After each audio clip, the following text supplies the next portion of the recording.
সবাই মহব্বতের সাথে মদিনার নবীর উপরে দুরূদ শরীফ পাঠ করি। আল্লাহুম্মা সাল্লি আলা মুহাম্মাদিন ওয়া আলা আলি মুহাম্মাদ কামা সাল্লাইতা আলা ইব্রাহিম ওয়া আলা আলি ইব্রাহিম ইন্নাকা হামিদুম মাজিদ।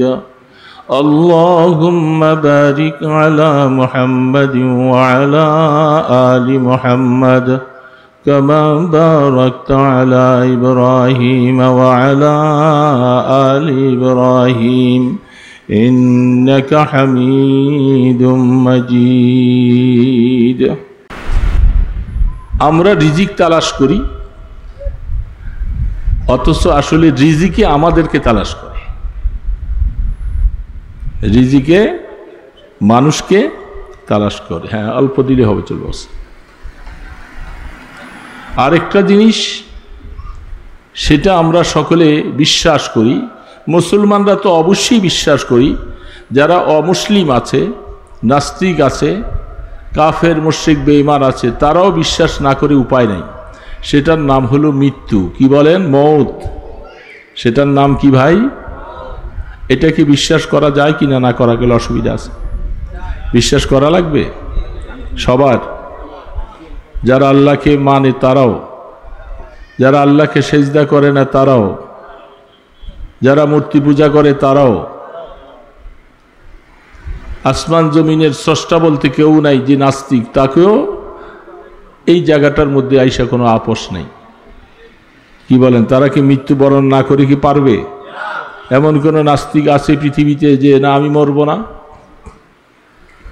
ফেরাউন কি মরছে কি মরে নাই? নমরুদ মরছে কি মরে নাই? কারুন মরছে কি মরে নাই? আবু জেহেল মরছে কি মরে নাই? উতবা সাইবা মরছে কি মরে নাই? বাহ, কি দাপট ছিল তাদের! সারা পৃথিবীর মসনাদে বসে বসে যারা কত মুসলমানকে জীবন্ত কবর দিয়েছে, কত মুসলমানকে হত্যা করেছে, কত ছোট বাচ্চাদেরকে শেষ করেছে, তারা কি আজ পৃথিবীর বুকে আছে? বলেন না বাবা, আছে। মুসা আলাইহিস সালাতু ওয়াস সালামকে আসতে দিবে না পৃথিবীতে। গণক বলছিল, গণকের কথা খুব বিশ্বাস করেছে। এই বিশ্বাসটা যদি সে ঠিক আল্লাহর উপরে মুসা ইসলামের কথাটাকে মানত, তাহলে সে ইমানদার হয়ে যেত। গণক বলছিল এমন একটা ছেলের আবির্ভাব হবে, তোমার সব কিছু বিলীন হয়ে যাবে। তাই আমি সেই সন্তান পৃথিবীতে আসতেই দিব না। আমার কত ক্ষমতা, কত পাওয়ার, সন্তান আসতে দিবে না।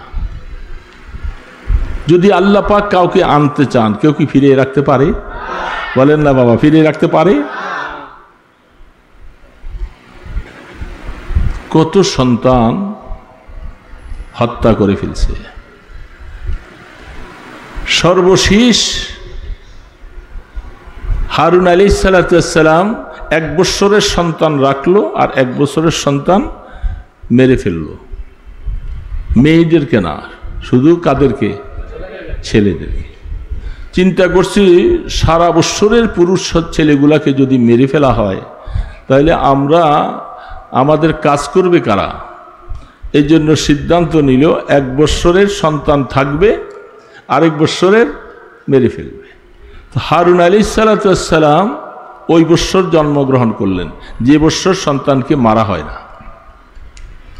আল্লাহ পাক বলেন, আমি চ্যালেঞ্জ করলাম, যেহেতু হারুন আলাইহিস সালামকে আমি দিয়েছি ওই বছর, যে বছর সন্তান মারা হয় না, আর যে বছর তুমি সমস্ত পুত্র সন্তানগুলাকে তালাশ করে করে তুমি মেরে ফেলবা, তোমার গুপ্তচর চিআইডিটা মেরে ফেলে, আর আমি আল্লাহ তোর সাথে চ্যালেঞ্জ করে ওই বছরে আমি সন্তান পাঠাইলাম মুসা আলাইহিস সালামকে। তাও আল্লাহ পাকের কি কুদরত, যে মুসাকে মারবার জন্য তন্ন তন্ন করে খুঁজতেছে, আল্লাহ পাক সেই মুসাকে তার ঘরের মধ্যে লালন পালন করাইতেছে। সুবহানাল্লাহ।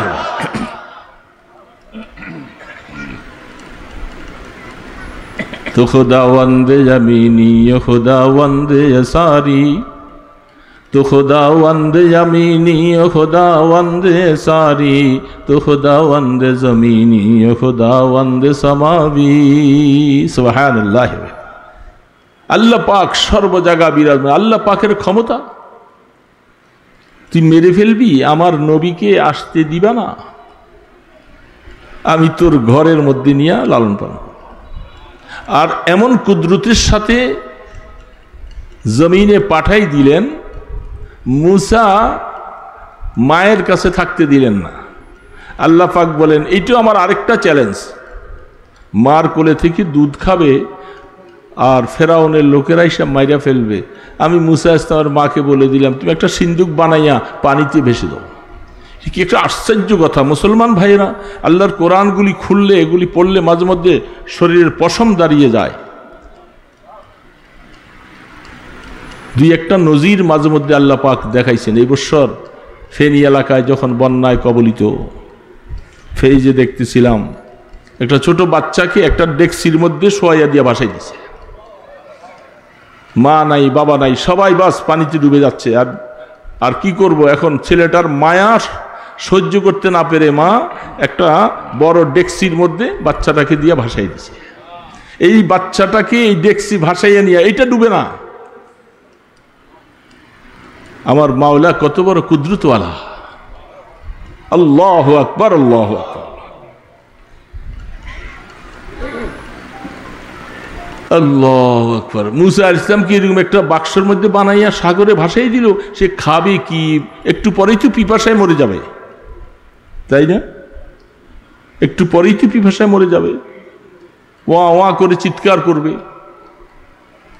আল্লাহু আকবার। আল্লাহ পাক বলে মুসা আমি আল্লাহ তোমাকে পাঠাবো, তোমার মাধ্যমে ফেরাউনের কাছে ঈমানের দাওয়াত পৌঁছাবো, কলেমার দাওয়াত পৌঁছাবো। সে গ্রহণ করবে না, তাকে খতম করব, তার সর্বস্ব হারা হয়ে যাবে। ওরে মুসা ভয় পাওয়ার কোনো নাই, তুমি ওয়া শব্দ বলে কানবা, আর জিবরিলের মাধ্যমে তোমার মুখে দুধের ব্যবস্থা করব।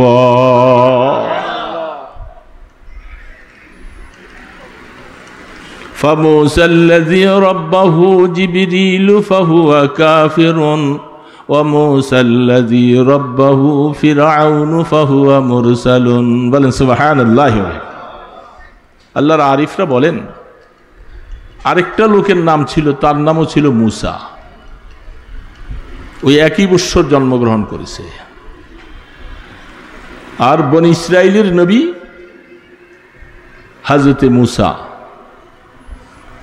একজনকে নদীতে ভাসাই দিলেন, আরেকজন ওই মুসার মা চিন্তা করলেন আমার সন্তানটাও তো মেরে ফেলবে, কি করা যায়? পাহাড়ের মধ্যে, জঙ্গলের মধ্যে একটু জায়গা ছোট্ট করে পরিষ্কার করে মা সেই বাচ্চাটাকে সেখানে রেখে আসছে।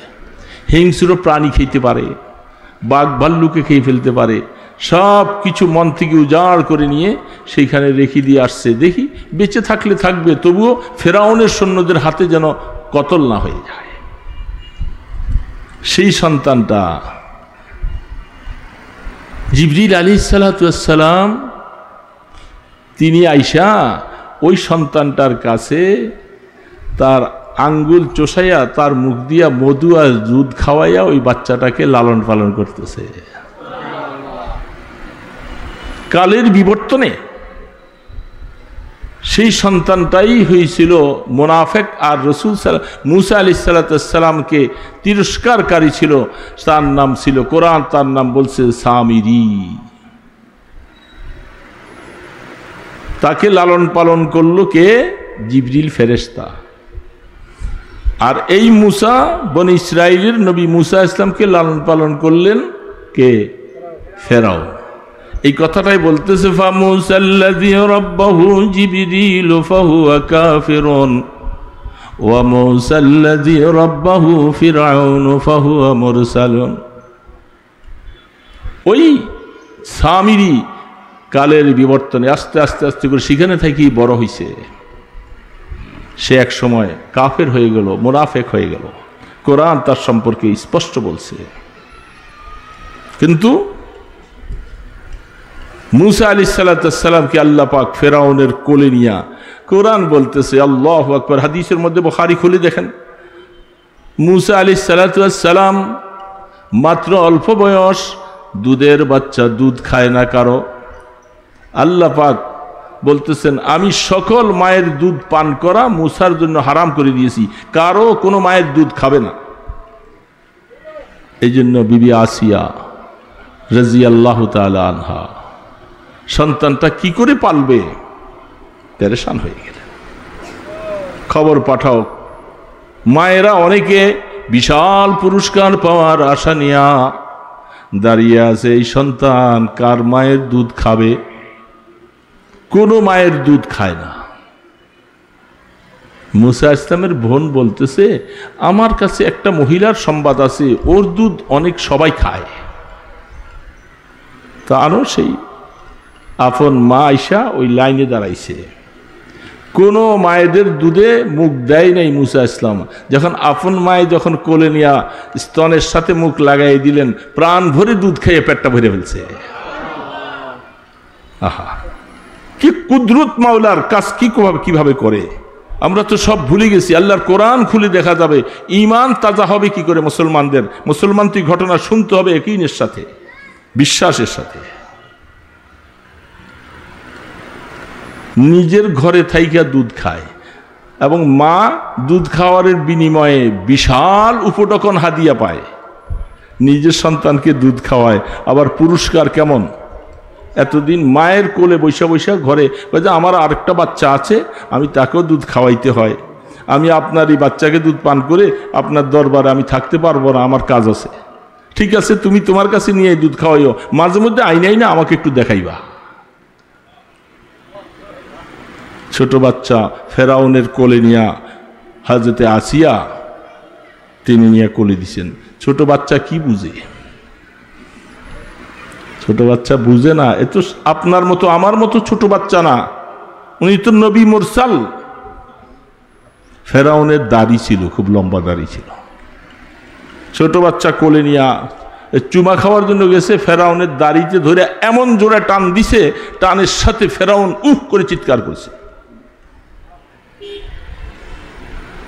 আসিয়া, এই সন্তান রাখা যাবে না, সন্তান রাখা যাবে না। কি ব্যাপার? সে দেখো আমাকে এমন জোরে টান দিছে, টান দিয়ে আমার মাথাটাকে নিচু করে ফেলছে। ছোট বাচ্চা কি এমন টান দিবে? আপনি পাগলের মতো কথা বলতেছেন। না, পাগলামি নয়, এই সন্তান রাখা যাবে না, জল্লাদ খবর দাও। কোরআনের মধ্যে বলছেন, আমি আমার পয়গম্বর মুসাকে অনেকগুলি পরীক্ষা সামনে দিয়ে দিয়া প্রত্যেকটা পরীক্ষায় ফার্স্ট ক্লাস পাস করে করে আমি তাকে উত্তীর্ণ করে দিয়েছি। ওই দিন যখন ফেরাউন সিদ্ধান্ত নিল মুসা ইসলামকে হত্যা করেই ফেলবে, জল্লাদ তৈয়ার। বিবি আসিয়া বলতেছে, একটা কথা শোনো স্বামী, আমি একটা পরীক্ষা তোমাকে দেই। এই ছোট বাচ্চা কিছুই বুঝে না, মাত্র আপুর কাটতেছে। এই বাচ্চার সামনে একটা স্বর্ণের টুকরা রাখো আর একটা আগুনের টুকরা রাখো। যদি এই বাচ্চা আগুনের টুকরার মধ্যে হাত দেয়, তাহলে বুঝবা যে সে তোমাকে বুঝে শুনে তোমার দাড়িতে টান দেয় নাই। আর যদি স্বর্ণের মধ্যে হাত দেয়, তাহলে বোঝা যাবে সে তোমাকে বুঝেই টান দিছে,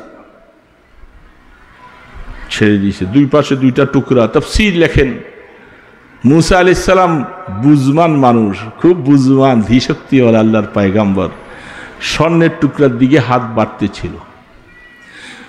আল্লাহ পাক বললেন, জিবরিল তাড়াতাড়ি যাও, আমার পয়গম্বর মুসার হাতটা আগুনের দিকে বাড়াইয়ে দাও। স্বর্ণের দিক থেকে আগুনের দিকে হাতটা যখন বাড়িয়ে দিল, যাইয়া আগুনের টুকরাটা মুখে দেওয়ার সাথে সাথে জিহ্বাটা জ্বলে গেল।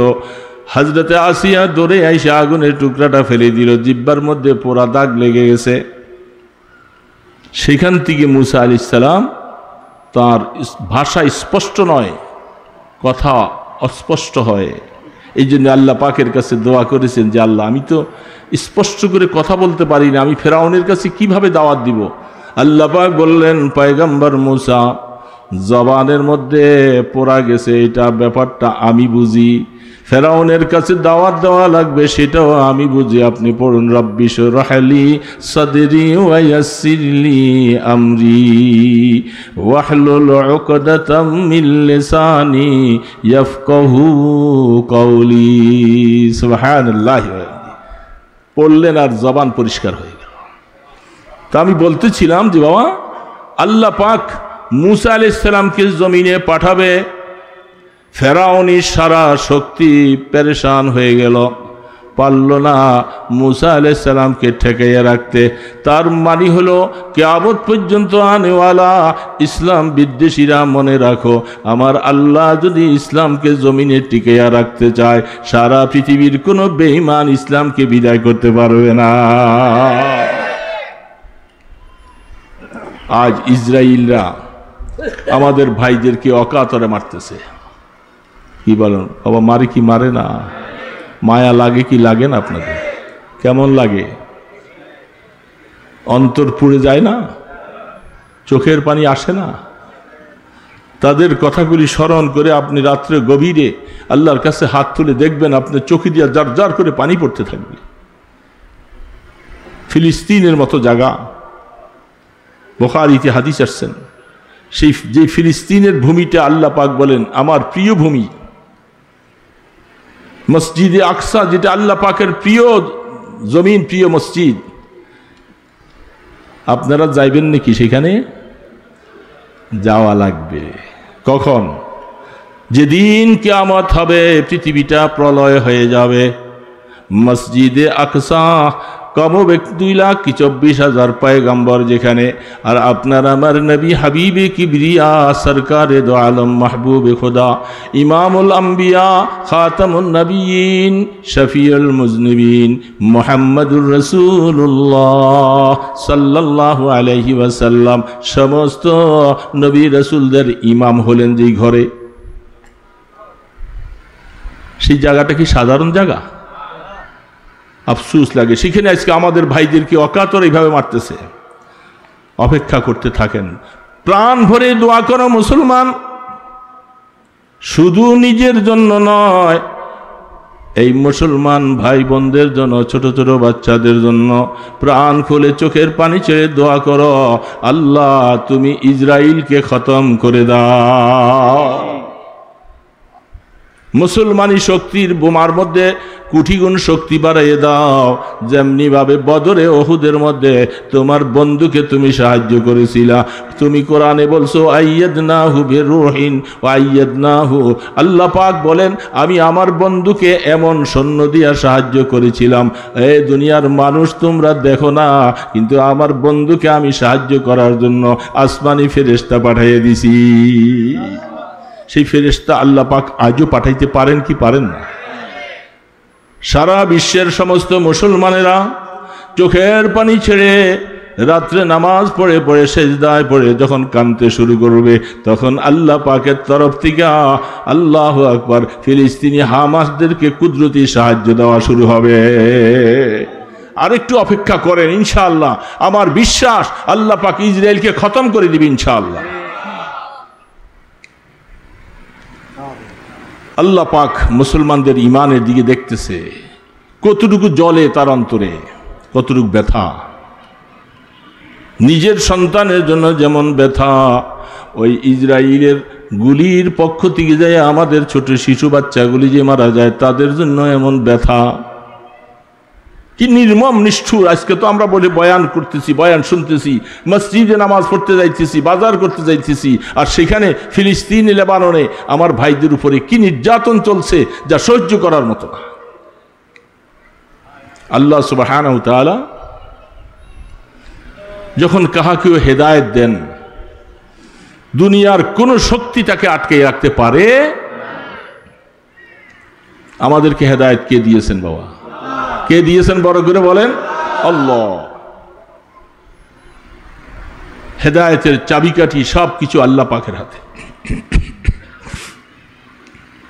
দেখেন একটা কথা মনে পড়লো হঠাৎ করে, বুখারীতে আসছেন, বুখারী শরীফের প্রথম জিলদের শেষে তার সম্পর্কে হাদিস আসছেন, ইমাম বুখারী রাহমাতুল্লাহ লিখেছেন,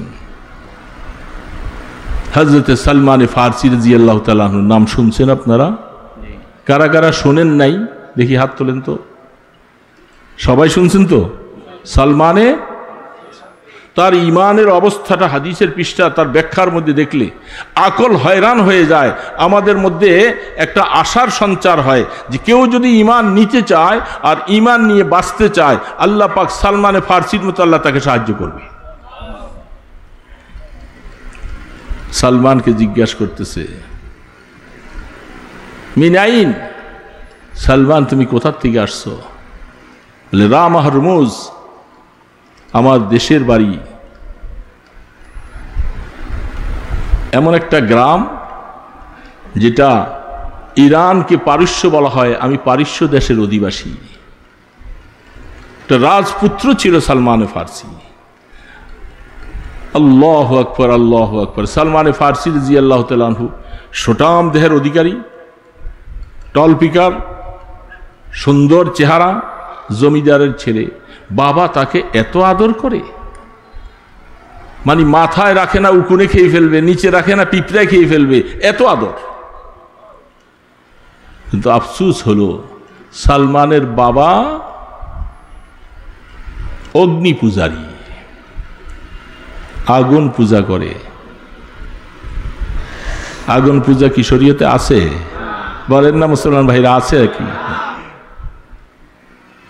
আগুন পূজা করে। সালমান খুব নজর রাখে, বাহিরে যেতে দেয় না, সবসময় কাছাকাছি রাখে।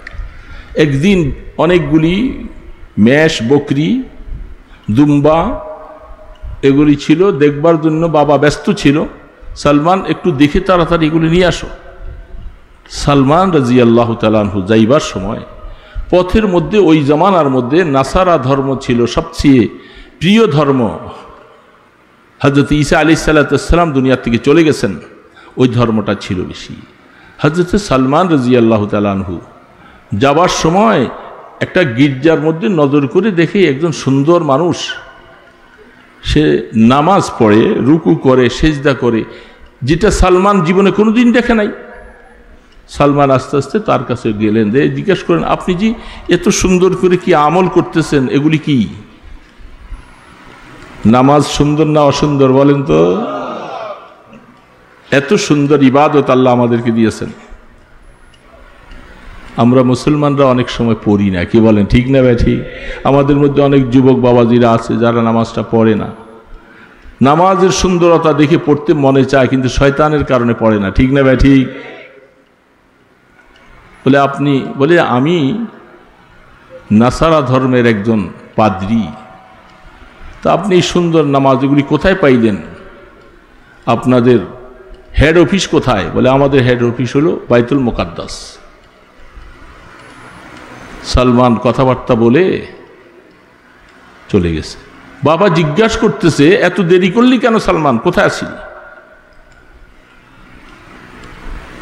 তখন তার নাম সালমান ছিল না, নামটা ওই সময় একটা কুফুরি নামের সাথে নাম ছিল। বলে আমি আসবার সময় রাস্তায় দেখেছি ওই যে গির্জার মধ্যে একজন ভালো মানুষ দেখলাম, তারা যে ইবাদতটা করে, আব্বা আপনাদের ইবাদত থেকে আমার কাছে ওই ইবাদতটা খুব পছন্দ লাগছে, আপনাদের ইবাদত থেকে ওইটা বেশি ভালো মনে হয়। সালমানের বাবা চিন্তা করেছে ওর ব্রেন তো নষ্ট হয়ে গেছে। এই সাথে সাথে তার পায়ের মধ্যে একটা বেরি পরাইয়া তালা দিয়া তাকে শিকল দিয়ে আটকে রাখছে। আর যাওয়া যাবে না, কারণ আমার এত সুন্দর একটা ছেলে কার হাতে পড়ে নষ্ট হয়ে যায়। কি বলে, নষ্ট হবে না ভালো হবে? কিন্তু বাবা বুঝে নাই। আমাদের মধ্যে অনেক বাবা এমন আছে, কোনো সন্তান যদি কোনো মসজিদের ইমাম সাহেবের সাথে, আলেমের সাথে উঠা বসা করে, ভালোবাসা মহব্বত রাখে, আসা যায় বাসা যায়, সে বাবা মাঝে মধ্যে বলে ছেলেটা নষ্ট করে দিবে ইমাম সাহেব। এমন বাবা আছে না নাই? আপনাদের চট্টগ্রামে নাই, আমি আমার নারায়ণগঞ্জে ঢাকার কথা বলছি, সেদিকে তো আছে। আমার ছেলেটা নষ্ট করে ফেলবে, অথচ ছেলেটাকে মানুষ বানাবে, বাস বেরি লাগাই দিয়েছে। সুযোগের সদ্ব্যবহার পাইয়া সালমানের মনে আকাঙ্ক্ষা যে আমি সত্য ধর্মের কথা যখন শুনছি, আমার বাবার ধর্মটা এটা ভালো নয়, তখন সেই পাদ্রির কাছে বলে আসছে, যদি সেই মুলকে শাম সেখানে যাওয়ার মতো কোনো কাফেলা যদি আপনি পান, আমাকে একটু কোনো লোক মারফতে খবর দিবেন। সেই পাদ্রি একদিন একটা কাফেলা পাওয়ার পরে খবর দিছে। সালমান সুযোগ পাইয়া পায়ের বেড়িটা খুইলা কিছু টাকা পয়সা নিয়া বাস চলে আসছে পাদ্রির কাছে। সেই কাফেলার সাথে বাইতুল মুকাদ্দাস, বাইতুল মুকাদ্দাস যাইয়া সালমান একজন ভালো পাদ্রিকে খুঁজে পাইলেন, খুব সুন্দর মানুষ, ভালো মানুষ। তার কাছে যাইয়া কিছু দিনই কাজ কারবার কথাবার্তাগুলি সব শিখল। ওই দিক দিয়ে সালমানকে তালাশ করে আর খুঁজে পাওয়া যায় না। অনেক দিন সেখানে থাকার পরে হঠাৎ করে মুমূর্ষ অবস্থায় পড়ে যায়। এই লোকটার নজর করে দেখে সালমান সবসময় তার সাথে উঠা বসা করে, কিন্তু লোকটার স্বভাব চরিত্র ভালো না। সে টাকার লোভী, টাকার লোভী। দিনার দেরহামগুলি যত তার কাছে আসছে এগুলি সব সে বড় বড় মটকা যে জমানায় ছিল, ওই জমানায় প্রায় 60টা মটকা টাকা দিয়া ভরছে। ভরার পরে হঠাৎ করে এক সময় সে দেখলো যে এর কাছে থেকে তো দিন শিখা যাবে না, সে চরিত্রবান না, সে লোভী মানুষ। অর্থের লোভ আর মান সম্মানের লোভ যার থাকে তার দ্বারা কোনদিন দিন কায়েম হয় না।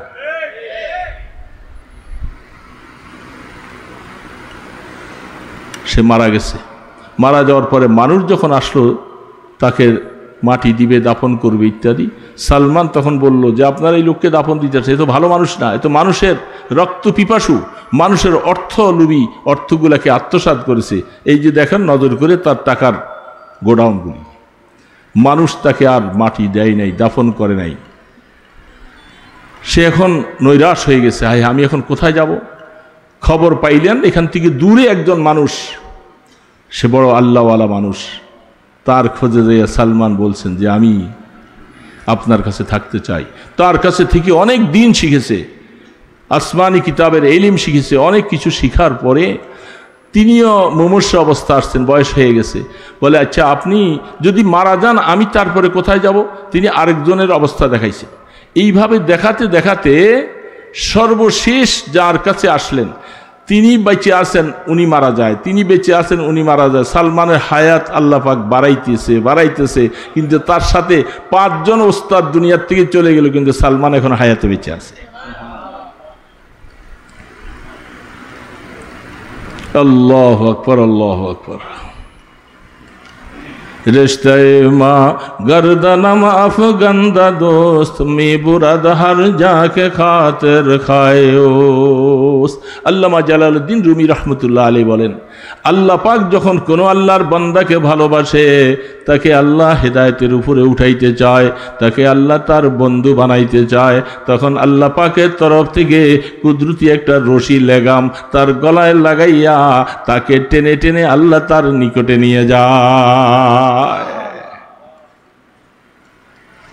रिश्ते माँ गर्दनम अफगंदा दोस्त में बुराद हर जाके खातिर खायोस।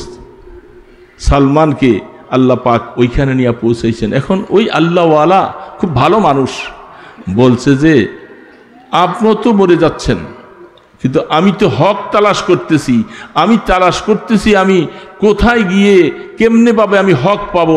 আমি আগুন পূজারির থেকে বেরিয়ে আসছি, জাহান্নাম থেকে মুক্তি চাই, আমাকে রাস্তা দেখাই। সেই আল্লাহওয়ালা তিনি বলতেছেন আমি তো দুনিয়ার থেকে চলে যাচ্ছি, তবে আমি আমার এখন এই সময়ে আশপাশে তেমন কোনো ভালো মানুষ আমি দেখতেছি না তুমি যার কাছে যে কিছু ভালো দিন শিখবে। তবে আমি তোমাকে একটা ভবিষ্যৎবাণী করে দিয়ে যাই, সেটা হলো আমরা তৌরিতে পেয়েছি, ইঞ্জিলে পেয়েছি, আখিরি জামানায় একজন নবীর আবির্ভাব ঘটবে, যার নাম আহম্মদ, যার নাম মোহাম্মদ হবে, যিনি মক্কায় আবির্ভাব হবে, মদিনা খেজুর বাগানের এলাকায়, সেখানে তার হিজরতের জায়গা হবে। এই সংবাদটা তোমাকে দিয়ে গেলাম সালমান, যদি তোমার কপাল ভালো থাকে তুমি তালাশ করতে থাকো, হয়তো তোমাকে আল্লাহ পাক তোমার মনের দৃঢ়তার কারণে আল্লাহ হয়তো তোমাকে মিলেও দিতে পারে। সালমান এই কথা শোনার পরে বলতেছে আমি আর কোথায় যাব, আমি অপেক্ষা করে আপনি যতদিন বেঁচে থাকেন আমি এখানে থাকব। সালমান দীর্ঘদিন সেখানে থাকার কারণে অনেক মানুষ তাকে কিছু হাদিয়া তোহফা, কিছু বকরি, কিছু দুম্বা দিছে, এগুলি তুমি রাখালি করো আর এগুলি খাও, চাও, অনেক দিন পর্যন্ত তুমি থাকো এই এলাকায়। সালমান এগুলি মালিক হলেন। হঠাৎ করে একটা কাফেলা আসলো, ব্যবসায়ী তেজারতি কাফেলা। তারা হজ করবা, তারা কাফেলা ব্যবসার উদ্দেশ্যে মুলকে শাম থেকে তারা মক্কায় যাবে। সুবহানাল্লাহ। কোথায় যাবে?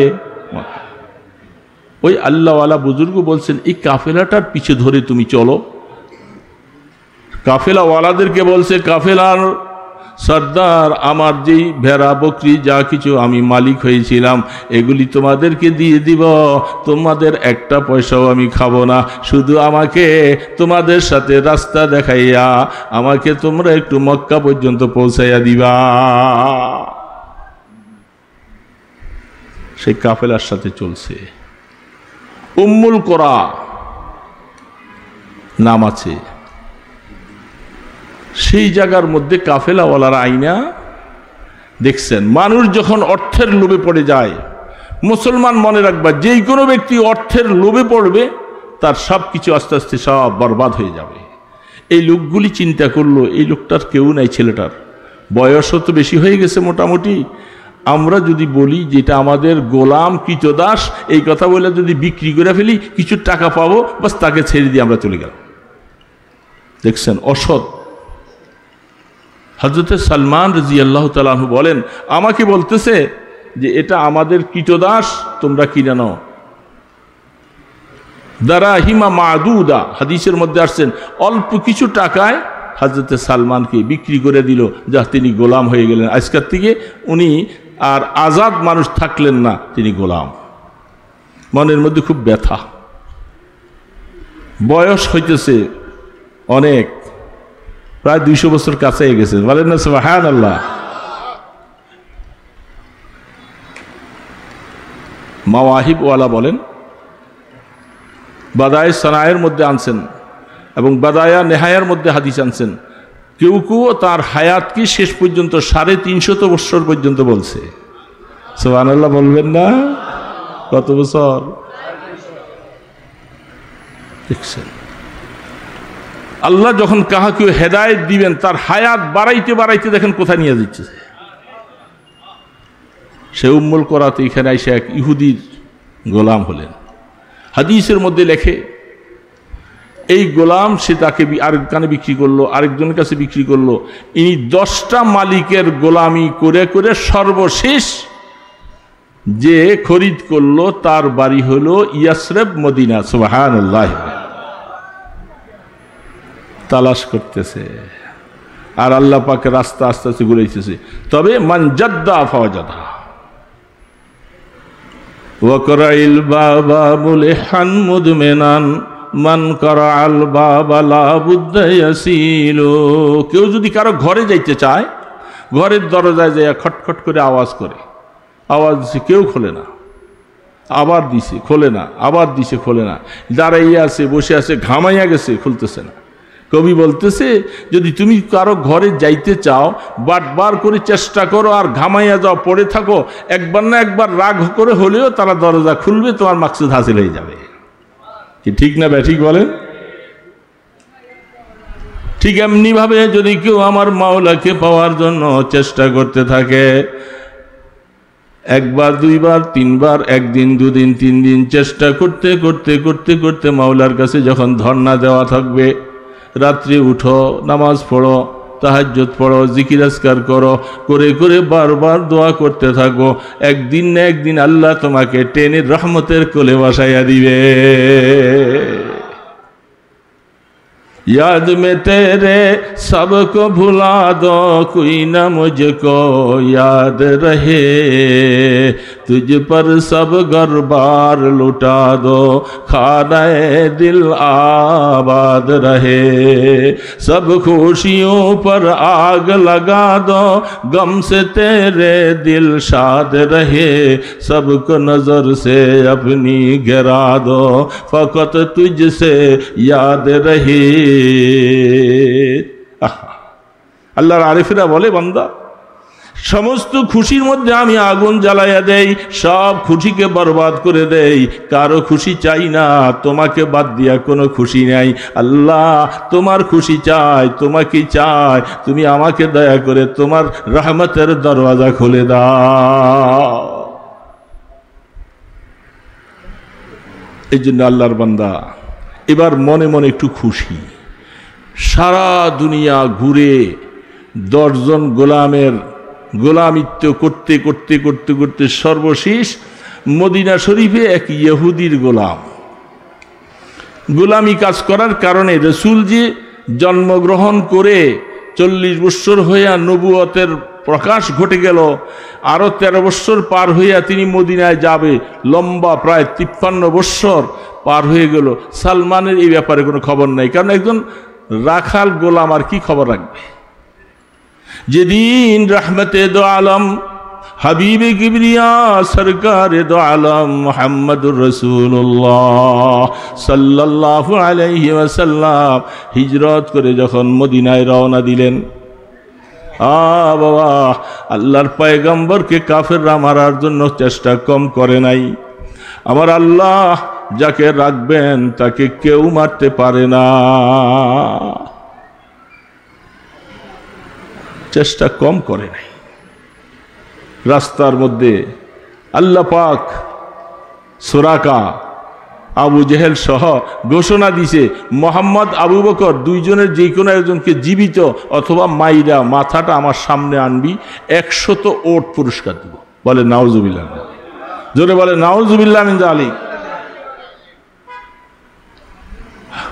হাদিসের মধ্যে আছে, সুরাকা বলতেছে আমি তো চেষ্টা করছি অন্য কেউ যেন এই পুরস্কারটা নিয়ে না যায়, এই জন্য আমি চুপচাপ করে বসে থাকিয়া বলছি, ওই ঘুরা গেরা দেখছে অনেক জায়গায় মোহাম্মদের কোথায় খোঁজখবর পাওয়া যায় না। এর মানে হলেও আমি চুপচাপ করে এই পুরস্কারটা নিয়ে আমি পাই, এই জন্য সে অন্যদেরকে সব এই দিকে নৈরাশ করে রাখছে।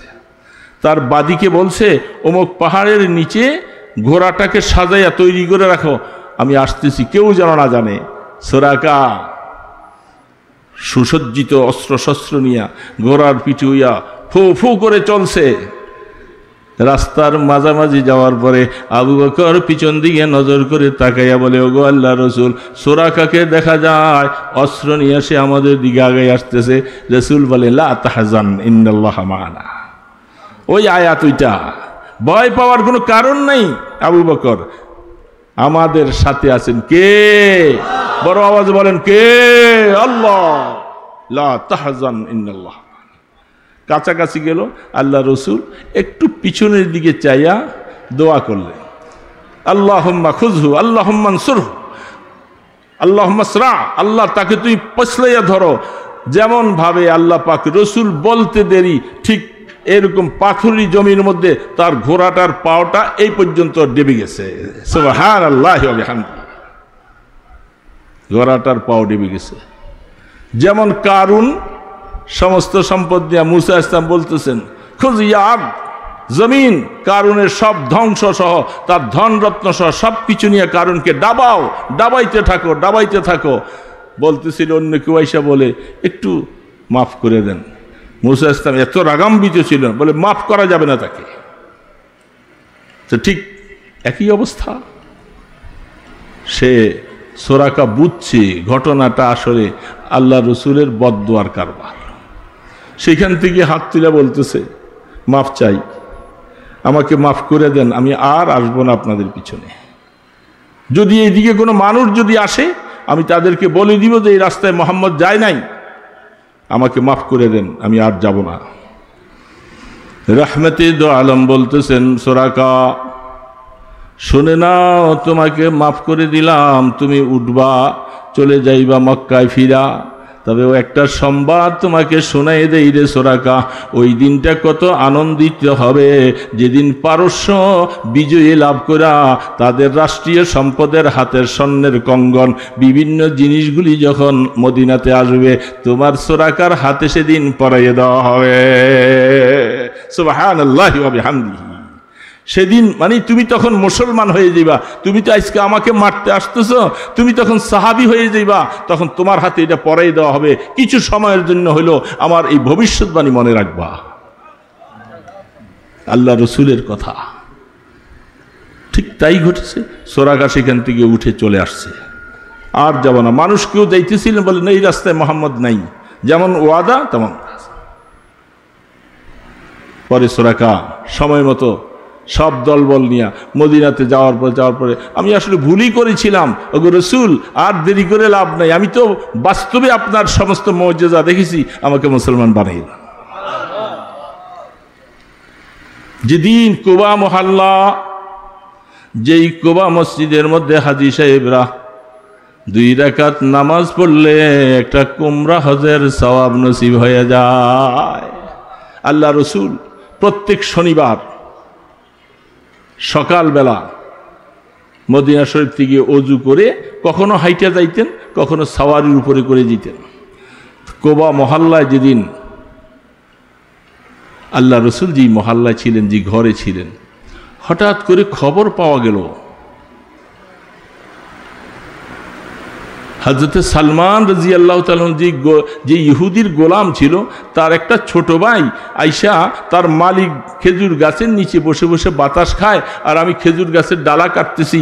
এমন সময় তার ছোট ভাই আইসা বড় ভাইয়ের কাছে বলতেছে, ভাই শুনছো যে মক্কার থেকে আরব থেকে একটা যুবক ছেলে নাকি আসছে, সে আইসা নাকি নবী হয়েছে, নবী দাবি করে, তুমি এই কথাটা শুনছো? এমন একটা আজে বাজে কথা। এই কথাটা মাত্র বলতেছিল, হযরত সালমান রাদিয়াল্লাহু তাআলা আনহু বলেন, আমি যখন এই কথাটা শুনছি, খোদার কসম আমি গাছের মধ্যে থেকে থরথর করে যেন মানে আমার শরীরের মধ্যে কম্পমান এসে গেছে, আমি নামতে পারতেছি, মনে সেখান থেকে ফাল দিয়া পড়ি। রসুল আসছে কথা শুনছি, আজকে 100 বৎসর পর্যন্ত তালাশ করতে করতে রসুলের আগমনের কথা শুনছি, আমার আর জীবনে এমনটা আর স্বাদ আর আমি আর কবে পাবো। হযরত সালমান রাদিয়াল্লাহু তাআলা তিনি কোনো রকম ভাবে তার নিজের বয়ান তিনি পেশ করতেছেন, আমি কোনো রকম সম্ভ্রম করে গাছের থেকে নামলাম। গাছের থেকে নামার পরে তার ছোট ভাইকে আমি জিজ্ঞাসা করতেছি, আমার মালিকের ছোট ভাইকে, তুমি কি যেন বলতেছিলে ভাইজান? কি এই কথাটা মাত্র জিজ্ঞাসা করতেছি, এমন সময় আমার মালিক আইসা, এই কম বক্তব্য আদব, এই খবর দিয়া তোর কি লাভ হবে? এমন করে আমাকে এত জোরে একটা থাপ্পড় দিছে, আমার কানগুলি সব ফাটাই ফেলছে। এই খবর দিয়া তোমার কি লাভ? হযরত সালমান রাদিয়াল্লাহু কোন রকম নিজকে কন্ট্রোল করে সারাদিন কাজ করেছে। ওই তার পাদ্রী আসার সময় বলে দিয়েছিল, সেই ব্যক্তি যদি তোমার কোনোদিন ভাগ্য জুটে যায়, আমি 3টা নমুনা তোমাকে আমি জানিয়ে দিয়ে গেলাম, যেগুলি আমরা তৌরিতে এবং ইঞ্জিলের মধ্যে পেয়েছিলাম। সেটা হলো এই আখিরি জামানার পয়গম্বর যিনি হবে, তিনি কোনোদিন সদকা খাবে না, তিনি হাদিয়া খাবেন। আর তার পৃষ্ঠদেশের মধ্যে একটা মোহরে নবুয়ত আছে, সুযোগ পাইলে দেখবা, বুঝবা যে তিনি আখিরি জামানার পয়গম্বর মুহাম্মদুর রাসূলুল্লাহ সাল্লাল্লাহু আলাইহি ওয়াসাল্লাম। রাসূলের পিছনে মোহরে নবুয়ত ছিল। এগুলি আরেক কথা, এগুলি বলতে আরেকটা রাত শেষ হয়ে যাবে। বাদায়ে সানার মধ্যে কারণ লিখেছে, এই মোহরে নবুয়ত এটা কি জন্মের পরে আসলো না এটা নিয়েই রসুল দুনিয়াতে আসছেন, এটার হাকিকত কি ইত্যাদি, এটা আরেক ব্যাপার।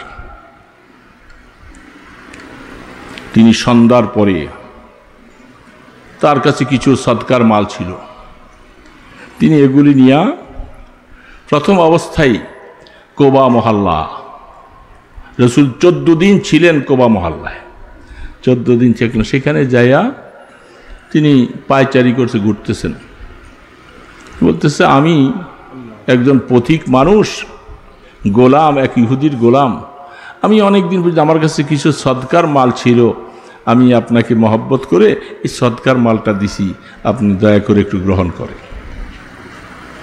রহমতে দো আলম বলছেন।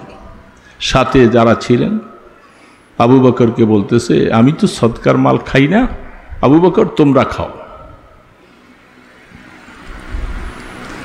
হযরত সালমান বলেন, সেদিন আর আমি বেশিক্ষণ থাকলাম না, কারণ আমার মালিক গোস্বা হবে, আমার উপর আবার মার দিবে, চলে আসছি। সেখান থেকে 14 দিন পরে আল্লাহ রসুল যখন মদিনা শরীফ গেলেন, আহা, মদিনা শরীফ বিশাল এক অবস্থা। হায় আল্লাহর হাবিব, আল্লাহ পাক আমাদেরকে নবী দিয়েছেন তো ইমানদার মুসলমান ভাইয়েরা, আমরা বুঝতে পারিনি। আমরা শুধু এমনি শুধু রসুল পাইছি, খুশি। রসুলের তরিকাও বুঝি না, নামাজ পড়ি না, সুন্নত রাখি না, রসুলের দিন মিটে যায় এর জন্য কোনো ব্যথাও নাই। রসুলের উম্মতকে মাইরা ফেলে আমাদের কাছে মায়াও লাগে না। আমরা রসুলকে এমনি ভালোবাসি। এমনি ভালোবাসলে জবাব দেওয়া লাগবে। এই জন্য সালমান 14 দিন পরে আবার একটু সুযোগ পাইয়া রসুল যখন মদিনা শরীফ চলে গেলেন, মদিনা শরীফ আল্লাহ রসুল গেলেন, হযরতে আবু আইয়ুব আনসারী রাদিয়াল্লাহু তাআলা ঘরে বসলেন। আসলে এই ঘরটা আবু আইয়ুব আনসারী নয়, এই ঘর আল্লাহ রসুলের জন্য কওমে তুব্বা, বাদশাহ তুব্বা বানাই দিয়ে গেছিলেন আজ থেকে প্রায় রসুলের আগমনের প্রায় 500, 600, 700 বছর আগে। সেই কওমে তুব্বা, শাহে কোরআন শরীফে আছে, কওমে তুব্বা কুল্লুন কাযযাবার রুসুলা ফাহাক্কা ওয়াঈদ। এই শাহে তুব্বা যিনি রসুলের উপরে তখনই ঈমান আনছেন। যদি আমি সেই সময়ে থাকতে পারতাম, চিঠি লিখে যায়, আমার সমস্ত ওলামায়ে কেরাম যারা ছিল মদিনা শরীফে, তারা সব পিছনের কিতাব পড়ে দেখছে আখেরি জামানার পয়গম্বরের হিজরতের জায়গা হবে এখানে। বাদশাহ তুব্বা 400 জন আলেমের জন্য ঘর বাড়ি বানাইয়া সব কিছু করে তাদেরকে মদিনা শরীফ থাকার জন্য বলে গেল, একটা চিঠি লিখে যায়, আমার চিঠিটা তোমাদের সন্তানদের কাছে পৌঁছাইয়া দিবা। শাহিদু আলা আহমদ আন্নাহু রাসূলুম মিনাল্লাহি বারিন নাসামি। কওমে তুব্বা বলতেছিল, আমি শাহাদত বরণ করতে, আমি শাহাদত দিতেছি যে তিনি আখেরি জামানার পয়গম্বর মুহাম্মদ রাসূলুল্লাহ সাল্লাল্লাহু আলাইহি সাল্লাম। যদি আমি ওই সময় পর্যন্ত হায়াতে বেঁচে যাই, আমি তার আপন চাচাতো ভাইয়ের মতো তার ডানে বামে তার দ্বীনের সমস্ত সহযোগিতা করব। এই জন্য সেই রসুল সেখানে গেলেন। সালমান ফারসি রাদিয়াল্লাহু তাআলা আনহু 14 দিন পরে এবার কিছু নিজের সামানপত্র, কিছু জিনিস হাদিয়া হিসাবে তিনি নিয়ে গেলেন। আল্লাহ রসুল যখন তিনি গেলেন, তখন আল্লাহ রসুল জান্নাতুল বকি কবরস্থানের দিকে একটা জানাজা নিয়ে রসুল যাচ্ছেন। আল্লাহ রসুলের শরীরের মধ্যে চাদর। হযরতে সালমান ফারসি রাদিয়াল্লাহু তাআলা আনহু পিছিয়ে পিছিয়ে গেলেন। তিনি যাই দেখেন যে জান্নাতুল বকি কবরস্থানের মধ্যে লাশ দাফন করতেছেন আল্লাহর পয়গম্বর, তিনি সামনে আছেন। আমি যে তখন সামনে সালাম দিয়ে বলছি, আমি ওই লোকটা যে আপনার সামনে দেখা করেছিলাম কোবা মহল্লায়। ও আচ্ছা, ভালো, ঠিক আছে, আমি কিছু হাদিয়া নিয়ে আসছি আপনার জন্য। আল্লাহ রসুল হাদিয়া গ্রহণ করলেন। বলে, আবার 2টা পরীক্ষা পাস, আমার পরীক্ষা হয়ে গেছে। 3 নম্বর পিছনে মোহরে নবুয়তটা দেখব। আমি যখন আস্তে করে পিছনে যখন আসলাম, রহমতে দো আলম হাবিব কিবরিয়া তিনি বুঝে ফেলছেন। আস্তে করে আল্লাহ রসুল চাদর মোবারকটা টান দিয়ে একটু সরাই দিয়েছেন। সুবহানাল্লাহ। সালমান কলিজাটা তার এমনভাবে থরথর করে, আমি বহুদিন অপেক্ষার পরে তালাশ করতে করতে আজকে রসুলের সাক্ষাৎ যখন পেয়ে যাই, আর দেরি করা যাবে না। তিনি মোহরে নবুয়তের মধ্যে চুমা দিয়া সাথে সাথে বলে, আমি বহু অপেক্ষায় ছিলাম, আর বুঝার প্রয়োজন নাই। আশহাদু আল্লাহ ইলাহা ইল্লাল্লাহু ওয়া আশহাদু আন্নাকা মুহাম্মাদান আবদুহু ওয়া রাসূলুহু। হযরত সালমান কলেমা গ্রহণ করে চোখের পানিগুলি জার জার করে ছেড়ে দিচ্ছে, তার কলিজাটা ফেটে যায়। আমার আর কোনো আফসোস নেই যে আমি আজকে দীর্ঘ প্রায় 250 বছর পর্যন্ত তালাশ করতেছি আমি হক কোথায় পাবো, আমি আখেরি জামানার পয়গম্বরকে কোথায় পাবো। সেই তালাশ করতে করতে আল্লাহ আমার হায়াত বাড়াইতেছেন বাড়াইতে বাড়াইতে আমি রাসূলের হাতে কলেমা গ্রহণ করেছি। সুবহানাল্লাহ।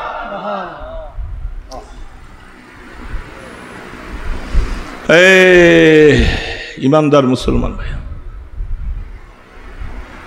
तिसने गागर आबे जुया दर जहां, तिसने गागर आबे जुया दर जहां, आबे दर जुया दे आलम तिसने गा। पानी जेरकम पिपासित व्यक्ति पानी तलाश करे, आबार अनेक समय पानियो पिपासित व्यक्ति तलाश करे। आल्लाहर पयगम्बरेर काछे सालमानेर मतो मानुष आइशा ईमान ग्रहण करबे। रसूल बुझते पारছে সালমান আর কি চায়, চাদর মোবারকটা সরাই দিলেন, মোহরে নবুয়ত প্রকাশ হয়ে গেল। সালমান ईमान গ্রহণ করার আর দেরি থাকলো না। হযরত সালমান ফারসি কয়টা বাজে?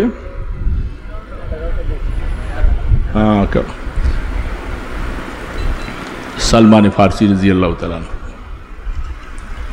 ईमान গ্রহণ করে গেছেন। এখন কলিজা তো মানে না, এখন তো ভিতরে ধাউ ধাউ করে আগুন জ্বলছে। এতদিন তো ইমানের নূর ছিল না, এখন ইমানের নূর পাইয়া সালমান এখন তার ইহুদির বাড়িতে থাকতে মনে চায় না। এখন কি আর ইহুদির গোলামি করতে মনে চায়? মদিনা শরীফ আসবে, রাসূলের পিছে নামাজ পড়বে, কিন্তু এখন আসতে তো পারে না, সে তো গোলাম। আল্লাহর পয়গম্বর মাঝে মধ্যে সুযোগ পাইলে একটু কাজের ফাঁকে ফাঁকে আসতো। আল্লাহ রসুল বলছেন, সালমান তোমার মালিক ইহুদির সাথে তুমি কেতাবত করো, অর্থাৎ কত টাকা দিলে তোমাকে সে আজাদ করবে একটা কাগজ লিখে বদ্ধ করো। হযরত সালমান, সংক্ষেপে বলতেছি সময় আসতে কাছে যাবে, আবার আমার রাত্রে নাইটে বাস।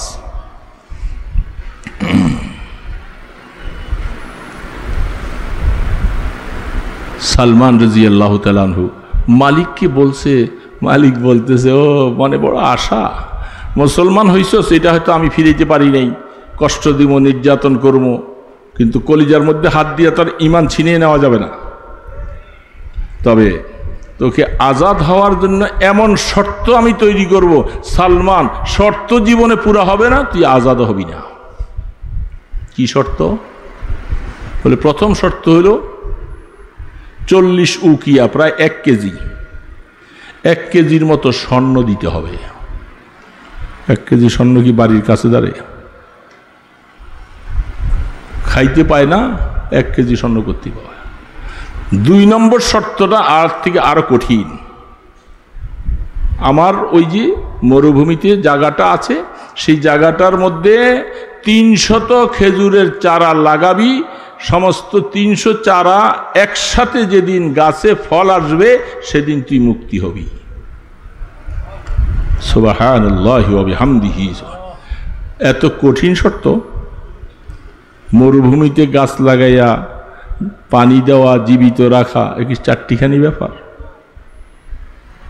10টা টিকবে, ওই দিক দিয়ে 2টা মরে যাব, আবার 2টা ঠিক করবে, এদিকে 10টা মরে যাব। মরুভূমিতে খেজুরের চারা, যারা আরব দেশে দেখতেছেন পানির নলকূপ তাদের গাছের গোড়ায় লাগাইয়েই রাখে, তারপরেও গাছ টিকানো যায় না। হযরত সালমান ফারসি রাদিয়াল্লাহু তাআলা আনহু আয়েশা বললেন, ওগো আল্লাহর রাসূল, চোখের পানি জার জার করে ছেড়ে দিয়েছে, বলে এই শর্ত তো আর কোনোদিন পুরা হবে না। আমি সালমান বুঝি মদিনায় এসে আমার নবীর পিছনে নামাজ পড়তে পারবো না,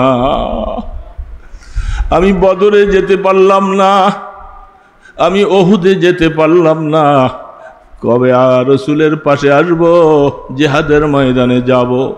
আল্লাহ রসুল বলেন, সাহাবারা শোনো, তোমাদের ভাই সালমান আজাদ হওয়ার জন্য যে শর্তটা দিয়েছে তোমরা সহযোগিতা করো। কেউ 10টা, কেউ 20টা, কেউ 30টা করে খেজুরের চারা সংগ্রহ করো। সবাই খেজুরের চারা সংগ্রহ করলেন। আল্লাহ রসুল বললেন, সালমা সাহাবাদেরকে সাথে নিয়ে 300 গর্ত করো। 300টা গর্ত করে প্রত্যেকটা চারা গর্তের বরাবর নিয়ে রাখছেন। রাহমাতে দো আলম হাবিবে কিবরিয়া মুহাম্মাদুর রাসূলুল্লাহ সালমানকে আজাদ করবে। রসুল সালমানকে আজাদ করবে বলে আমি আসতেছি। এই রৌদ্রের মধ্যে আল্লাহ রসুল নিজের হাতে এক একটা খেজুরের চারা গর্তের মধ্যে ফেললেন। সাহাবারা মাটি দিয়ে দিয়া গাছগুলি সোজা করলেন। 300 চারা রসুল নিজের হাতে বসাইছে। সুবহানাল্লাহ ওয়া বিহামদিহি। আমার সালমানকে আজাদ করতে হবে। সাহাবারা পানি দিয়ে দিলেন। আল্লাহু আকবার। আমার আল্লাহ পাকের কুদরত। সালমান আল্লাহকে পাওয়ার জন্য, রসুলকে পাওয়ার জন্য জীবনটা এইভাবে বিসর্জন দিয়া হক তালাশ করতে করতে পারস্য থেকে আজকে মদিনাতে আসলো। আর এইভাবে থাকবে। আল্লাহ বলে, ওগো আমার বন্ধু, আপনার বরকতে, আপনার হাতের উসিলায় আমি খেজুর গাছ একটাও মারব না, বেশি পানিও দেওয়া লাগবে না, খেজুর গাছগুলি সব জীবিত হয়ে গেছে। হাদিস শরীফের মধ্যে লেখে, বুখারী শরীফের সরার মধ্যে সর্বশেষ অবস্থার মধ্যে সালমানে ফার্সির ঈমান সম্পর্কে আসলো। সালমানে ফার্সি রাদিয়াল্লাহু তাআলা আনহু 300 খেজুর গাছ 1 বছর পুরা যায় নাই, 300 গাছে একসাথে সব ফল আসছে। সুবহানাল্লাহি ওয়া বিহামদিহি। পৃথিবীতে এমন ঘটনা বিরল, হতে পারে না কোনোদিন। 300 খেজুর গাছ একসাথে ফল আসছে। ইহুদিকে রাইকা বলতেছে, ইহুদি দেখো তোমার শর্ত পুরা হয়েছে কিনা। ইহুদি কপাল পোড়া, যদি কপালটা ভালো হতো দেখতো যে মদিনাতে 300 খেজুর গাছ একসাথে লাগাইয়া এবার 1 বছরে ফল আসে, তাইলে এটা বিশেষ একটা কুদরতি কারবার। আমি আর দেরি করব না, সালমানকেও আজাদ করি, আমিও মুসলমান হয়ে যাই। কিন্তু কপালে নাই, ইসলাম কপালে নাই, ঈমান কপালে নাই। এই জন্য সালমান তো একটা শর্ত পুরা হয়ে যায়। কয়েকদিনের ভিতরে কোন আল্লাহর এক বান্দার থেকে একটা ডিমের মতো স্বর্ণের টুকরা আল্লাহ রসুলের কাছে আসছে। রসুল বলে, সাহাবায়ে কেরাম তোমরা গনিমতের মাল থেকে কেউ নিও না, এইটুকু স্বর্ণ আমি সালমানকে মুক্তির জন্য দিয়া দেই। সালমানের হাতে উঠাই দিয়া বলতেছি, ওগো সালমান মাইফা দেখো তোমার মালিককে বলে দাও। সালমান বলে, ইয়া রাসূলুল্লাহ সামান্য এটুকি 1 কেজি হবে? 40 উকিয়া। মাইপা দেখে 1 রত্তি কমও না, 1 রত্তি বেশি। হযরতে সালমান রাদিয়াল্লাহু তাআলা আনহু মুক্তি হইয়া তিনি আইসা মসজিদে নববীতে সেজদায় পড়ে আছে, আর চোখের পানিতে মেজে ভিসে যায় যে আল্লাহ, বহুদিন পর্যন্ত তোমাকে তালাশ করতেছিলাম, তুমি আমাকে দয়া করে ঈমান দিয়েছো, আমাকে তোমার বন্ধুর পিছনে নামাজ পড়ার সুযোগ করে দিলা। এ মাওলা, আমি তোমার কাছে আর কি চাবো? আল্লাহ, দুনিয়াতে যেমন তুমি ঈমান দিয়েছো, আখিরাতে তুমি ইজ্জতওয়ালা বানাইয়া দিও। হযরত সালমান ফারসি রাদিয়াল্লাহু তাআলা আনহু ইসলাম গ্রহণ করলেন। মুসলমান ভাইয়েরা, একজন মানুষ ঈমান তালাশ করতেছে, আর আল্লাহ তাকে ঈমান দেওয়ার জন্য হায়াত বাড়াইতে বাড়াইতে বাড়াইতে বাড়াইতে তাকে 350 বছর পর্যন্ত হায়াত দিয়ে দিলেন। এটা তো বিরল ঘটনা। বোঝা যাচ্ছে হক যদি তালাশ করো, ঈমান যদি তালাশ করো, আল্লাহ তোমাকে এরকম সুযোগ করে দিবে।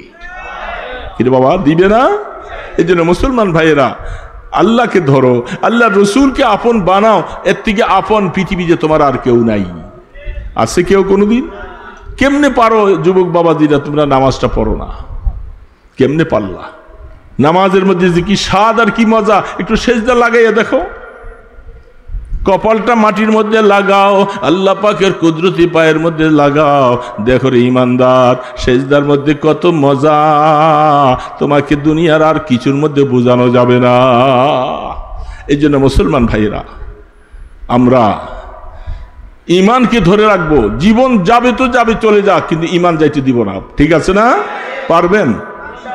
যত বাধা বিপত্তি আসুক সব কিছু আমরা উপেক্ষা করব, কিন্তু ঈমান ধরে রাখবো। আল্লাহ এবং রসুল জীবনের সবচেয়ে, জীবনের থেকে বেশি দামি হবে, এটা মনে রাখা লাগবে। রসুলের শান আর সময় কমার ওদিকে যাব না, স্বাস্থ্য অসুস্থ। তো ভাইয়েরা, আল্লাহ সুবহানাহু তাআলা আমাদেরকে ঈমানদার বানাইছেন, খুশি না বেজার? এখন ঈমানটুকু আল্লাহর কাছে শুধু গ্রহণ করানোর জন্য বারবার ধর্ণা দিতে হবে। আল্লাহ, তুমি আমার ঈমানটা কবুল করো, আমার ঈমানটা কবুল করো, যেন আমার ঈমানটা নষ্ট না হয়ে যায়।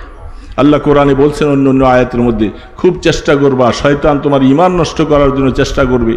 ঈমানের ব্যাপারে জাদ্দিদু ঈমানাকুম বিকাউলি লা ইলাহা ইল্লাল্লাহ, কালু কাইফা নুজাদ্দিদু ঈমানানা, ঈমান তাজা করো।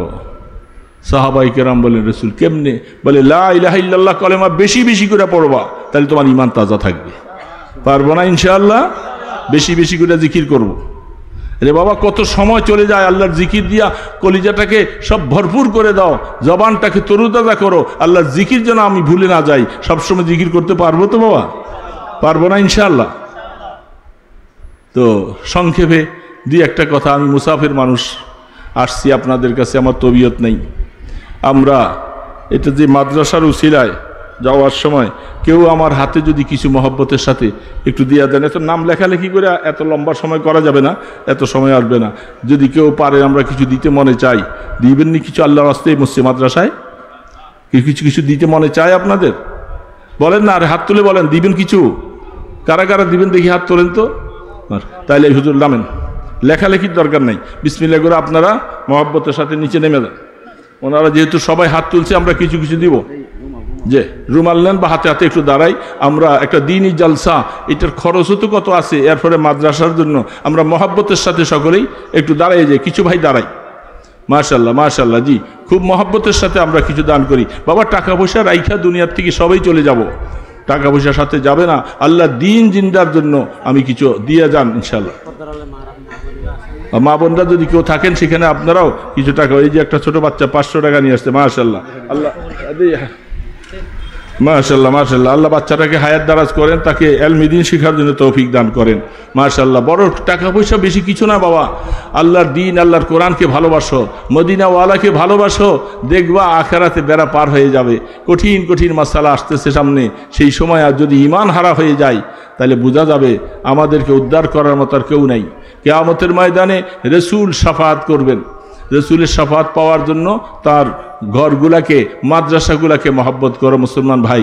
মুসলমান ভাইদের সামনে, আরে বাবা আজকে ওই সালমান ফার্সির মতো, আব্দুল্লাহ ইবনে সালামের মতো, হযরতে মাইমুনের মতো এরকম যদি কষ্ট অবস্থায় থাকতাম, মূর্তি পূজারীর ঘরে থাকতাম, তাহলে বোঝা যাইত যে ঈমান কাকে বলে।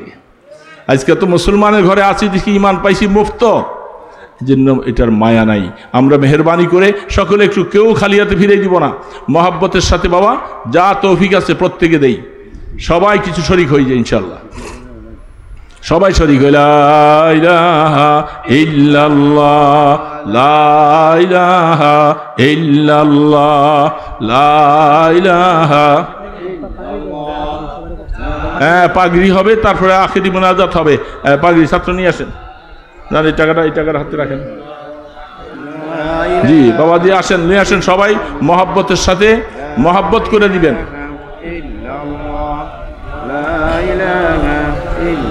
যে ছাত্ররা পাগড়ি নিবে তারা আসো, সামনে আসো।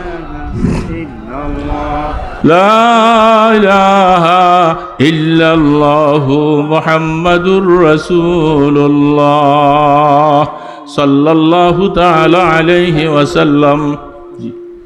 আলহামদুলিল্লাহ, এই বছর রাউজাতুস সুন্নাহ মাদ্রাসা থেকে 4 জন পাগড়ি নিচ্ছেন। আলহামদুলিল্লাহ, এখন হুজুরের হাত থেকে পাগড়ি নেবেন। 1 নম্বরে নেবেন মোহাম্মদ মিরকাতুস সালিহিন, মিরকাতুস সালিহিন, পিতা মোহাম্মদ আবু সালেহ কাহের, মাতা মুসাম্মদ নাজমুন নেসা, গ্রাম সেসুরিয়া, দেবী বাজার, বাঁশখালী, চট্টগ্রাম। সবাই বলেন আলহামদুলিল্লাহ, আলহামদুলিল্লাহ, আরো জোরে বলেন আলহামদুলিল্লাহ, আলহামদুলিল্লাহ। আমাদের সন্তানকে আমরা দিব তো ইনশাআল্লাহ, ইনশাআল্লাহ। সবাই বলেন না ইনশাআল্লাহ, ইনশাআল্লাহ। যাতে আল্লাহ তাআলা এইভাবে বুজুর্গান দিনের হাত থেকে পাগড়ি নিতে পারেন, আমরা আমাদের সন্তান, ছেলে মেয়ে, নাতি, ভাগনা ভাগ্নিকে এইভাবে প্রতিষ্ঠা দেব। সবাই বলেন। 2 নম্বর হচ্ছে সাব্বির হোসেন, পিতা জাকির হোসেন, সুমি আক্তার, পশুনগর, বাগড়া, কুমিল্লা। আর মেয়েরা কারা? ওরা তো আর পাগড়ি নেবেন, ওদেরকে কি দিবেন? আছে নাম সুমাইয়া আক্তার, পিতা আব্দুল্লাহ, মাতা দিলওয়ারা, সাতকানিয়া, চট্টগ্রাম। কি বাবা আছে না? আর সুমাইয়া বাবা তারা হুজুরের হাত থেকে পাগড়ি নেবেন। সুমাইয়া আক্তার, বড় ভাগ্যবান আপনি, যান ইনশাআল্লাহ, মাশাআল্লাহ। আনিশা আক্তার, পিতা মোহাম্মদ আবিদ হোসেন, মা পারভিন আক্তার, ফলনাবাড়ি, লেঙ্গুনিয়া, বরিশাল। আল্লাহ এদেরকে আবেদা সালেহা আলেমা বানাই দেন, সবাই বলি আমিন। এখন দোয়া করে দিবেন ইনশাআল্লাহ। আল্লাহু আকবার। হাফেজে কোরআনের বাপ কেমন লাগে আপনাদের কাছে? ভালো লাগলো না খারাপ লাগলো? হাফেজে কোরআনের বাপ হইছে। আল্লাহু আকবার। কিয়ামতের ময়দানে নূরের টুপি পরবে, কেমনটা লাগবে সেদিন? আল্লাহ পাক আমাদের সন্তানদের মধ্যে, আমাদের বংশের মধ্যে যেন কমপক্ষে একজন হাফেজে কোরআন বানিয়ে দেন, সবাই বলে আমিন।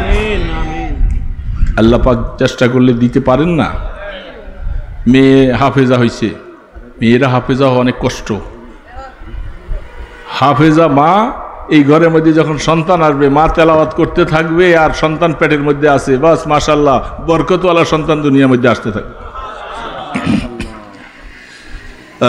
আস্তাগফিরুল্লাহ আল্লাযী লা ইলাহা, সবাই তওবা দোয়া করে। আস্তাগফিরুল্লাহ আল্লাযী লা ইলাহা ইল্লা হুয়াল হাইয়ুল কাইয়্যুম ওয়া আতুবু ইলাইহি লা হাওলা ওয়ালা কুওয়াতা ইল্লা বিল্লাহিল আলিয়্যিল আযীম। اللهم صل على محمد وعلى آله وأصحابه وبارك وسلم. اللهم صل على محمد وعلى آله وأصحابه وبارك وسلم. الحمد لله رب العالمين، والصلاة والسلام على أشرف الأنبياء والمرسلين. يا حي يا قيوم برحمتك نستغيث، أصلح لنا شأننا كله ولا تكلنا إلى أنفسنا طرفة عين. يا رحمن يا رحيم يا غفار يا ستار.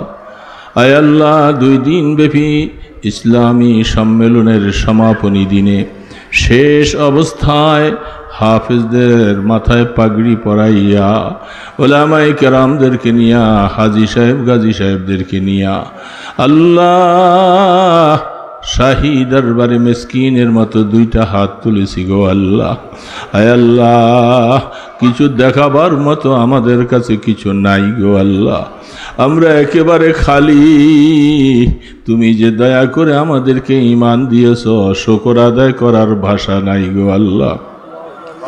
আয় আল্লাহ, মেহেরবানি করে আমাদের ঈমানটুকু কবুল করে লাও আল্লাহ। ঈমান নিয়ে কবর পর্যন্ত যাওয়ার তৌফিক দিও গো আল্লাহ।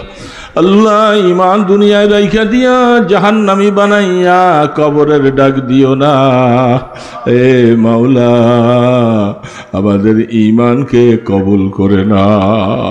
জীবনে অনেক গুনাহ করে ফেলছি মাওলা, আমাদের গুনাহগুলি মাফ করে দাও গো আল্লাহ। আল্লাহ, ভয় লাগে অন্ধকার কবরে কেমনে থাকবো গো আল্লাহ। কোনো বন্ধু নাই, আত্মীয় স্বজন নাই, বাতি নাই, পাখা নাই, এতিমের মতো রাইখা দিয়ে আসবে গো আল্লাহ। অন্ধকার কবরে নিয়ে আমাদেরকে মাইরো না গো আল্লাহ। এ রহমানুর রহিম, আমরা তোমার গোলাম, তুমি আমাদের মনিব গো আল্লাহ। আমাদেরকে শাস্তি দিলে তোমার কি লাভ হবে গো আল্লাহ? আমাদেরকে জাহান্নামে ফেললে তোমার কি লাভ হবে? এ রহমান রহিম, দয়ালু খোদা, আগুন সহ্য করতে পারবো না। একটা কুকুরের বাচ্চা যদি আগুনে পড়ে মরে, কোনো পাষাণ হৃদয় দেখা সহ্য করতে পারে না। এত সুন্দর করে মানুষ বানাইলা, এই কপাল দিয়া তোমাকে সেজদা করেছি গো আল্লাহ, এই মুখ দিয়া তোমাকে আল্লাহ বলে ডেকেছি। তুমি কেমনে আমাদেরকে আগুনে ফালাইবা? তোমার কি মায়া লাগবে না গো আল্লাহ? আগুন দিয়া পুইরো না। আমরা আগুন দিয়া পোড়ার জন্য তোমাকে আল্লাহ বলে ডাকি নাই গো আল্লাহ। তোমাকে আল্লাহ বলে কত হাজার বার ডাক দিয়েছি মাওলা। এই শব্দটা মুখে থাকতে তুমি আমাদেরকে আগুনে ফেলে দিও না আল্লাহ। কিয়ামতের ময়দানে আমলনামা ডান হাতে দিও, মাথার উপরে সূর্যের তাপ হবে গো আল্লাহ, কলিজাটা ফেটে যাবে, পিপাসায় পানি পানি বলে চিৎকার করবে, কারো কাছে পানি নাই, তোমার বন্ধুর কাছে হাউজে কাউসার থাকবে। আমাদেরকে এক গ্লাস হাউজে কাউসার নসিব করে দিও এ মাওলা, মাহরুম করে দিও না।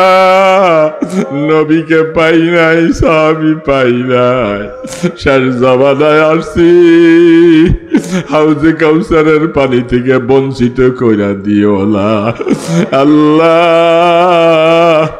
তোমার বন্ধুকে সুপারিশের ক্ষমতা দিবা, আমাদেরকে দয়া করে একটু সুপারিশ নসিব করে দিও। আমল দিয়া পার হওয়ার মতো কিছু নাই আল্লাহ, তোমার বন্ধুর সুপারিশ আমাদের নসিব করে দিও গো আল্লাহ। পুলসেরাতটা পার করাইয়া দিও, এই পারে ময়দানে হাসর, ওই পারে জান্নাত, মাঝখানে পুলসেরাত, নিচে জাহান্নাম, দাও দাও করে জ্বলবে আল্লাহ, কলিজাটাও ফেটে যাবে গো আল্লাহ। আল্লাহ আমাদেরকে মাফ করে দিও, আমাদের মা বাবাকে মাফ করে দিও, আমাদের আব্বা আম্মা যারা কবরে চলে গেছে সবাইকে মাফ করে দিও গো আল্লাহ। আল্লাহ তারা আমাদেরকে বহুত মায়া করেছে, মা দুঃখিনী এই গালের মধ্যে কত চুমা দিয়েছিল গো আল্লাহ, মার কোলে বারবার করে পেশাব করে কলিজাটা ভিজাই দিয়েছি, রাত্র শীতের মধ্যে মা রাগ করে আমাকে বাইরে ফেলে দেয় নাই আল্লাহ, ভিজা কাপড়টা মা পেঁচাইয়া আমাকে বুকে জড়াইয়া মা দুধ দিয়েছে গো আল্লাহ। মাওলা এই মাকে তুমি আগুনে পোড়াইও না আল্লাহ, মা বাবাকে সাথে নিয়ে জান্নাতের বাসিন্দা বানাইও হে মাওলা। পিতা পুত্রের মধ্যে বিচ্ছেদ করে দিও না গো আল্লাহ, আমাদের নেক আমলের সওয়াবগুলি আমাদের মা বাবার কবরে পৌঁছায়া দাও আল্লাহ। কিয়ামতের ময়দানে মা বাবাকে নিয়া, ছেলে মেয়ে বিবি বাচ্চা সবাইকে নিয়া জান্নাতে যাওয়ার তৌফিক দিও ইয়া আল্লাহ। এই মজমাকে পুরা কবুল করে লাও আল্লাহ, এই মাদ্রাসা কবুল করো, মাদ্রাসার উসিলা এখানে আসা হয়েছে আল্লাহ, মাদ্রাসাকে দিন বদিন তারা কি নসিব করে দাও আল্লাহ। যারা হাফেজ হয়েছে, হাফেজা হয়েছে, এদেরকে আলেমা বানাইয়ে দাও আল্লাহ, তাদের সিনার মধ্যে মওত পর্যন্ত কোরআনকে হেফাজত করে রাখো। আমাদের বংশের মধ্যে একজন হলো হাফেজে কোরআন বালাই দিও আল্লাহ, কিয়ামতের ময়দানে হাফেজে কোরআনের বাপ হতে পারি, আমাদেরকে তৌফিক দান করে দাও আল্লাহ। আল্লাহ যারা মাহফিলের আয়োজন করেছে আল্লাহ সবাইকে কবুল করে লাও, এই মাহফিলের উসিলা এলাকায় হেদায়েতের নূর ছড়িয়ে দাও আল্লাহ। আল্লাহ সবাইকে মদিনার আশেক বানাইয়া দিও ইয়া আল্লাহ। মুসাফিরি হালতে হাত পাচ্ছি গো আল্লাহ, খালি হাতে ফিরাই দিয়ে আল্লাহ, আল্লাহ মুসাফির হাত খালি হাতে ফিরাই দিয়ে আল্লাহ। অসুস্থদেরকে সেবা দান করেন আল্লাহ, বিভিন্ন রোগে আমরা কষ্ট পাই, দয়া করে একটু শিফা দান করে দাও আল্লাহ। সাল্লাল্লাহ বিশেষ করে মনে পড়ে যায় ইসরায়েলের অবস্থা, আমাদের ফিলিস্তিনি ভাইদেরকে মুক্তি দিয়া দাও। লেবাননের মধ্যে আল্লাহ তুমি দয়া করে রহমত নাজেল করো, ইসরায়েলের উপরে তোমার গজব চালু করে দাও আল্লাহ। তুমি তাদেরকে পাগল বানাইয়া ঘুরা, তাদের অস্ত্রের শক্তিকে নস্যাৎ করে দাও আল্লাহ। যে আমেরিকা সহযোগিতা করে তাদেরকে টুকরা টুকরা করে দাও, তোমার গজবী বালা পাঠাইয়া দাও আল্লাহ। বদর উহুদে যেমনি ভাবে সাহায্য করেছো আল্লাহ, ফিলিস্তিনওয়ালাদেরকে সাহায্য করো আল্লাহ, হামাসকে সাহায্য করো আল্লাহ। আল্লাহ আমাদের চোখের পানির বদৌলতে আল্লাহ আমাদের ভাইদেরকে মুক্তি মুক্তি দান করো আল্লাহ। মদিনার নবীর দরবারে কোটি কোটি দুরুদ ও সালাম পৌঁছায়া দাও আল্লাহ। আপনার হাবিবের উসিলায়, আপনার ইসমে আজমের উসিলায় দোয়াগুলাকে কবুল করে নাও। সাল্লাল্লাহু তাআলা আলা খায়রি খালকিহি মুহাম্মাদিন ওয়া আলা আলিহি ওয়া আসহাবিহি আজমাইন বিরহমাতিকা ইয়া আরহামার রাহিমিন।